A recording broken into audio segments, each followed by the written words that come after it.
नमस्कार मित्रांनो, आज आपण बघणार आहोत 11वीचा चॅप्टर नंबर 10 ज्याचं नाव आहे इलेक्ट्रोस्टॅटिक्स। तर आपण ह्या चॅप्टर मधला जो पॉइंट बघणार आहोत त्याचं नाव आहे इलेक्ट्रिक डायपोल। आता बऱ्याच वेळेस विद्यार्थ्यांना ह्या टॉपिक मध्ये बरीच अडचण असते, कारण पहिली अडचण सुरुवात होते डायपोलच लक्षात येत नाही। डायपोल लक्षात नाही आलं की याच्यावरती पुढे एक डेरिवेशन येतं ज्याच्यामध्ये torque acting on a dipole आपल्याला बघावं लागतं। आता हाच पार्ट जर लक्षात नाही आला तर ते एक डेरिवेशन लक्षात येत नाही आणि आपलं तिथं मोये मोये स्टार्ट होऊन जातं। तर आता हे मोये मोये स्टार्ट होऊ नये म्हणून हे समजून घेणं चांगलं गरजेचं आहे। तर मग आता कन्सिडर करा की आपल्याकडे एक चार्ज आहे आणि हा एक दुसरा चार्ज आहे। जो पहिला चार्ज आहे तो आपण कन्सिडर करू -q आहे, सेकंड चार्ज जो आहे तो कन्सिडर करा +q आहे।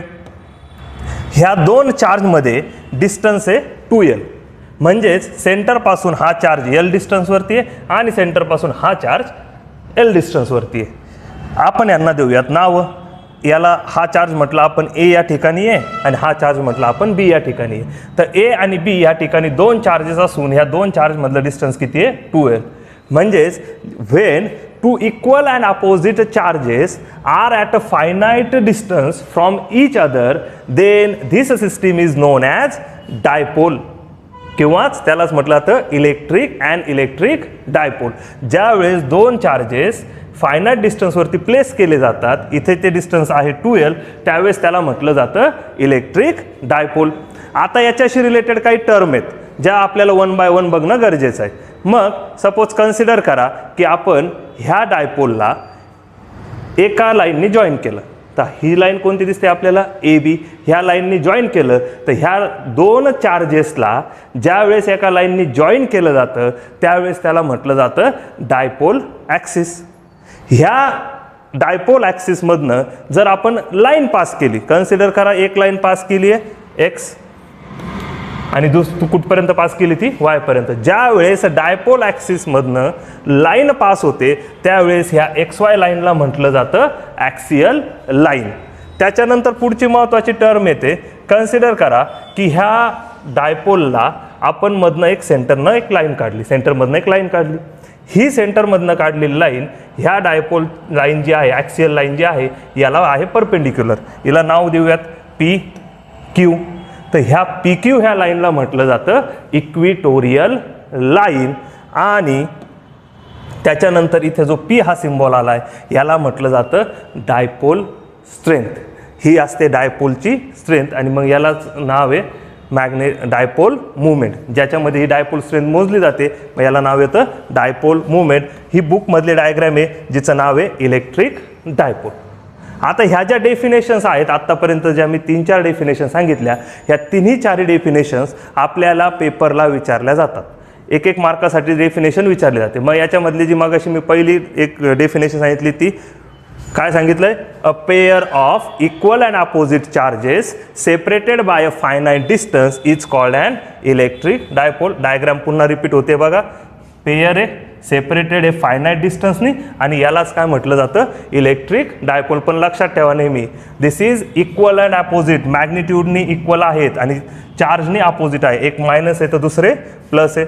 देन सेकंड येतं line joining the two charges, line joining the two charges is called the dipole axis. मग ह्या ठिकाणी AB हा आपला काय आहे डायपोल ॲक्सिस आहे। त्याच्यानंतर येतं आपलं uh line passing through the dipole axis is called as axial line.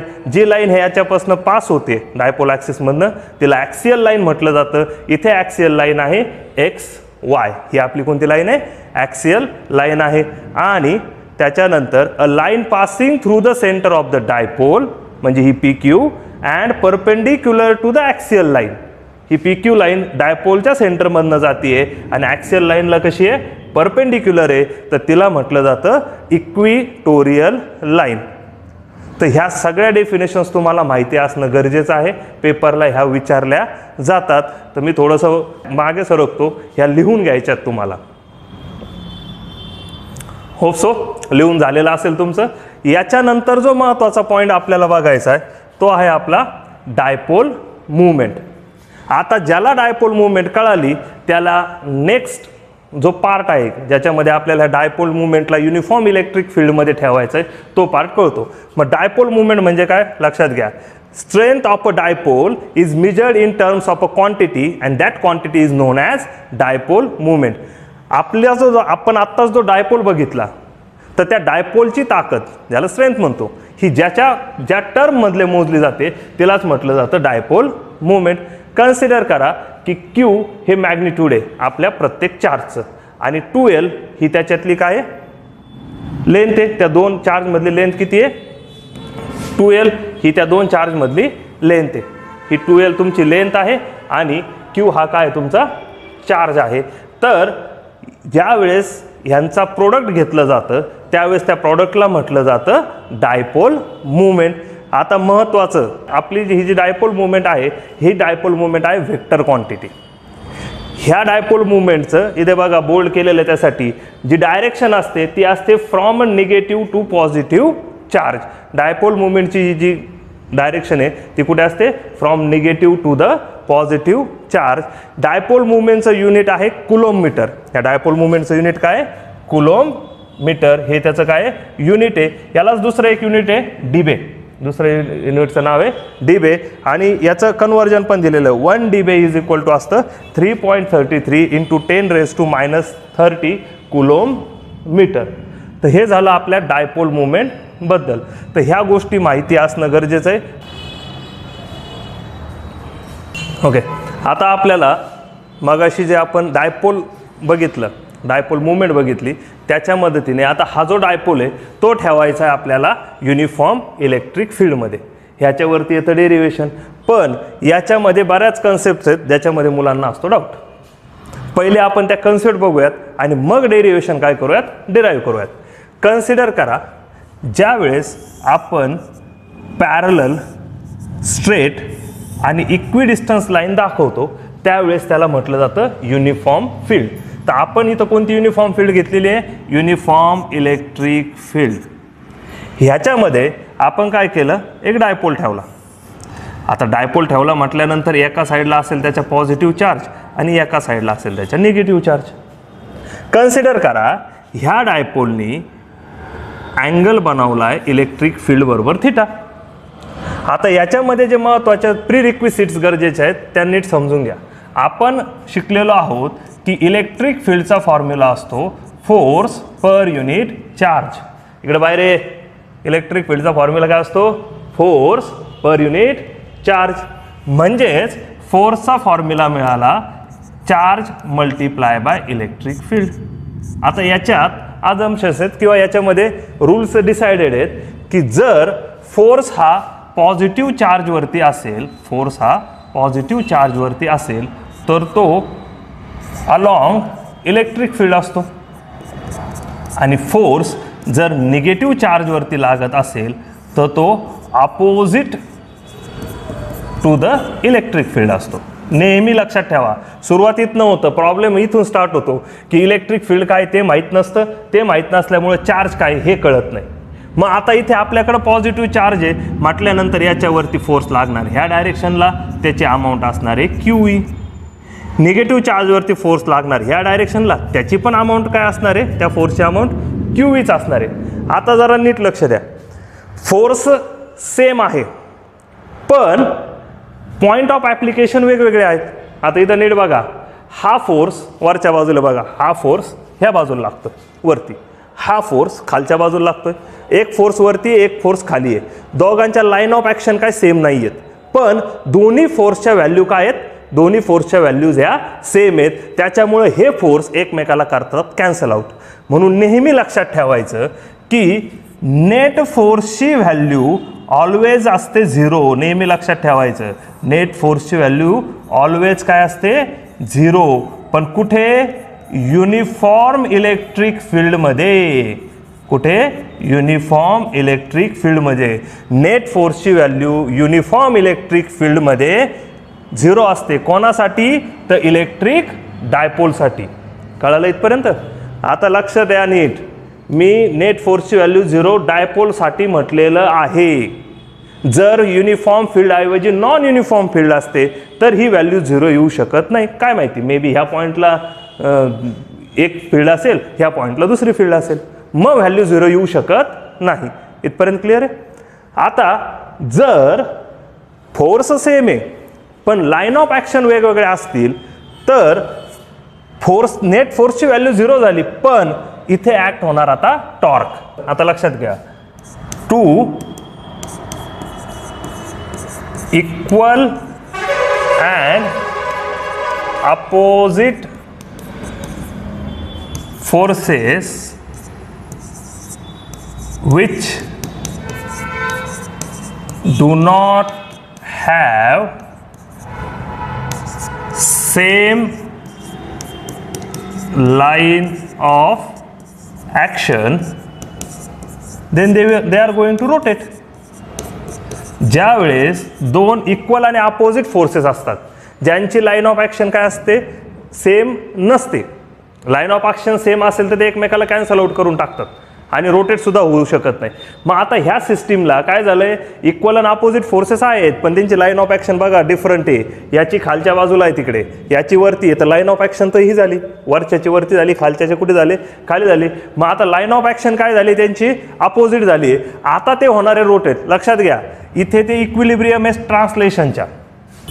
ट्रान्सलेशनच्या काय आहेत त्या फोर्सेस हे ट्रान्सलेशनल इक्विलिब्रियम मध्ये आहेत. म्हणजे काय, हा हे डायपोल किंवा हा जो डायपोल आहे हा असा मूव्ह होऊ शकत नाही, पण about the centre of mass हा रोटेट होऊ शकतो. आता ह्या डायपोलचा हा काय झाला, सेंटर ऑफ मास झाला, हा त्याचा सेंटर झाला, त्याच्या अबाउट काय होऊ शकतात, रोटेट. म्हणजेच याच्यावरती होता अप्लाय टॉर्क. टॉर्कचा फॉर्म्युला असतो फोर्स इंटू परपेंडिक्युलर डिस्टन्स. आता बऱ्याच वेळेस विद्यार्थ्यांना हे परपेंडिक्युलर डिस्टन्स पण कन्फ्यूज करतं. आता परपेंडिक्युलर डिस्टन्स कोणाकोणामधलं आहे, तर हे जे परपेंडिक्युलर डिस्टन्स आहे हे आहे force and axis of rotation मधलं, ॲक्सिस ऑफ रोटेशन. चला आता याच्यात चेक करूयात कुठं दिसतंय आपल्याला. आता समजून घ्या नीट. हे बघा, हा आहे तुमचा ॲक्सिस ऑफ रोटेशन, हा आहे तुमचा ॲक्सिस ऑफ रोटेशन, हा आहे तुमचा फोर्स, हा काय फोर्स, हा ॲक्सिस ऑफ रोटेशन, हा फोर्स. हे झालं परपेंडिक्युलर डिस्टन्स. आता हे परपेंडिक्युलर डिस्टन्स नाही होऊ शकत, हे परपेंडिक्युलर डिस्टन्स होऊ शकत नाही. तुम्हाला परपेंडिक्युलर डिस्टन्स हे मिळणार आहे. हे सुद्धा परपेंडिक्युलर डिस्टन्स नाही होऊ शकत, हेही नाही होऊ शकत. तर एवढंच बघा परत एकदा, फोर्स इकडे ॲक्सिस ऑफ रोटेशन, हा काय तुमचा फोर्स, आणि हेच काय होईल दोघांसाठी. हे बघा, हे घेतलं तर हे तर दोघांना पण नाही आहे. हे परपेंडिक्युलर डिस्टन्स म्हणून कन्सिडर करायला गेले तर याला आहे, ॲक्सिस ऑफ रोटेशनला आहे परपेंडिक्युलर, पण इकडे थोडी, हे तर पॅरलल झालं याला फोर्सला. म्हणून हे बघा, हा झाला ॲक्सिस ऑफ रोटेशन, हा फोर्स, आणि हेच तुमचं काय होऊ शकतं, परपेंडिक्युलर डिस्टन्स. इथपर्यंत कळालंय. हे तुम्ही लिहून घेणं अपेक्षित आहे. मी थोडंसं बाजूला होतो, स्क्रीनशॉट घ्या किंवा लिहून घ्या. आता लक्षात घ्या, these are the basics which required. हे बेसिक आहेत, हे माहिती ज्याला आहेत बस विषय संपला. बाकी तर डेरिवेशन सिंपल आहे. मग एवढं कळालं की आपण आता हे डेरिवेशन बघूया. ठीक आहे. आता डेरिवेशनसाठी मी पुन्हा एकदा काय करतो, डायग्राम परत एकदा ड्रॉ करतो. ही आपली युनिफॉर्म इलेक्ट्रिक फील्ड. याच्यामध्ये काय प्लेस केलं आहे आपण, एक डायपोल प्लेस केला आहे. डायपोलच्या ह्या साईडला आहे पॉझिटिव्ह चार्ज प्लस क्यू, इकडे निगेटिव्ह चार्ज मायनस क्यू. दोन्ही चार्जचं मॅग्निट्यूड डायपोल तेव्हाच म्हणतात ज्यावेळेस यांचं मॅग्निट्यूड काय असेल, सेम असेल. आता सपोज डेरिवेशन लिहायचं आहे, मग कसं लिहिणार, consider and uniform electric field as shown in figure. Let. आता वन बाय वन एक एक गोष्ट इथं बघत चालूयात आणि मग लिहूयात. लेट. पहिलं काय, क्यू चार्ज, क्यू हा चार्ज आहे. ठीक आहे.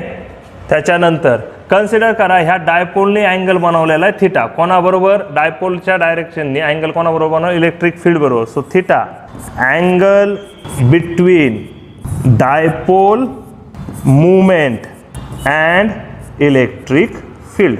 डायपोल मुवमेंटसाठी सिम्बॉल वापरला जातो पी. मग इथं लिहूयात, पी म्हणजे काय, इलेक्ट्रिक डायपोल मुवमेंट. ही काय, इलेक्ट्रिक डायपोल मुवमेंट. ठीक आहे. अँगल किती बनवला आहे, थिटा. आता ह्या थिटा अँगलमुळं काय होणार आहे इकडे, याच्यावरती टॉर्क अप्लाय होणार आहे. सो इथं लिहू टाऊ टॉर्क. टाऊ काय मग आपलं नेट टॉर्क आहे. ठीक. त्याच्यानंतर ई म्हणजे काय आपल्याकडे इलेक्ट्रिक फील्ड. ई काय आपल्याकडे इलेक्ट्रिक फील्ड. ठीक. आता आपल्याकडं याच्यावरती ॲक्ट होणारा फोर्स बघायचा आहे. सो एफ म्हणजे काय असेल फोर्स. एफ काय असेल फोर्स. वी नो दॅट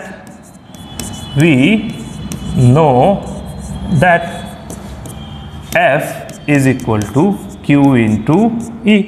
तर एफ किती असेल Q into E. So plus Q चार्जवरती फोर्स लागेल अलॉंग द इलेक्ट्रिक फील्ड आणि मायनस क्यूवरती फोर्स लागेल opposite to the direction of electric field. दोन्ही फोर्स पुन्हा एकदा मॅग्निट्यूड काय राहणार आहे सेम राहणार आहे. ठीक आहे. पण लाईन ऑफ ॲक्शन डिफरंट राहणार आहे. आता ह्याच्यामुळे काय ॲक्ट झालं टॉर्क. आता बघा टॉर्क ॲक्ट झाल्यामुळे हे फिरणार आहे त्याच्या सेंटर ऑफ मासच्या अलॉंग. कुठं फिरणार आहे सेंटर ऑफ मासच्या अलॉंग. म्हणजे डायपोलचा सेंटर म्हणजेच त्याचा सेंटर ऑफ मास असणार आहे याच्या अलॉंग त्याला टॉर्क अप्लाय होणार आहे. तर क्यू ई मुळे बघा असं टॉर्क अप्लाय होईल. हा तुमचा ॲक्सिस ऑफ रोटेशन आहे. असं फिरायची गरज पडेल. सो याच्यामुळे जे टॉर्क मिळणार आहे त्याला आपण टॉर्क 1 म्हणू. आणि आता इकडे बघा हे सेंटर ऑफ रोटेशन तुमचा ॲक्सिस ऑफ रोटेशन आहे. हा असं फिरेल. सो याच्या अलॉंग घेऊयात आपण टॉर्क 2. इकडे लक्ष द्या नीट. हे झालं टॉर्क 1, हे झालं टॉर्क 2. आता पोरांना प्रॉब्लेम कुठून होतो जरा कलर चेंज करतो मी आता याच्यासाठी. प्रॉब्लेम कुठून होतो जरा नीट लक्ष द्या. होतं काय बऱ्याच वेळेस ह्या डायरेक्शन्सच कळत नाही नक्की काय झालं बघ यांचं. तर नीट लक्ष द्या इकडे. टॉर्क. तर टॉर्कसाठी आपल्याकडं फॉर्म्युला आहे काय फोर्स इंटू परपेंडिक्युलर डिस्टन्स. म्हणजे मागाशीच म्हटलं त्या हिशोबाने हे झालं तुमचं परपेंडिक्युलर डिस्टन्स आणि ही याच्यासाठी झालं हे परपेंडिक्युलर डिस्टन्स. जर हा अँगल थिटा असेल तर 100% हा अँगलसुद्धा किती असेल थिटा असेल. कन्सिडर करा डायपोल जो आहे तर डायपोलची जी लेंथ आहे ती आपल्याला माहिती आहे. आपण डायपोलची लेंथ किती कन्सिडर करत असतो 2L. जर डायपोलची लेंथ आपण 2L कन्सिडर करत असेल तर ही लेंथ L आहे आणि ही सुद्धा लेंथ किती असेल L असेल. हा इथे बघा इथे राईट अँगल ट्रायंगल तयार होतोय या ठिकाणी. मग त्या हिशोबाने आता इथे नीट लक्ष द्या. इथे मी याला O नाव देतो. आपण मागाशी जसं बघितलं तर इथे A नाव देतो, इथे B नाव देतो.